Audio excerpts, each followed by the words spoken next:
Alhamdulillah, sa wakas natapos na din ang aking higaan sa pagtutupi.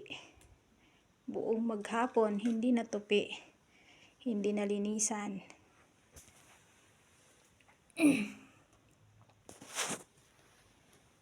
Ay nako, ganito lang mangyayari sa buhay natin. Pag namimiss natin ang Pilipinas, bubuksan natin ang ating aparador at titingnan natin yung mga damit natin pang Pilipinas. Char!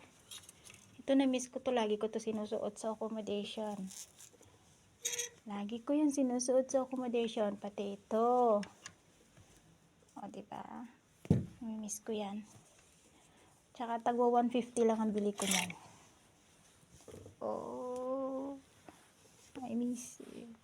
Ito naman yung mga sa pinaghigaan ko pag nagpapalit. Ito naman yung mga secret, alam mo na.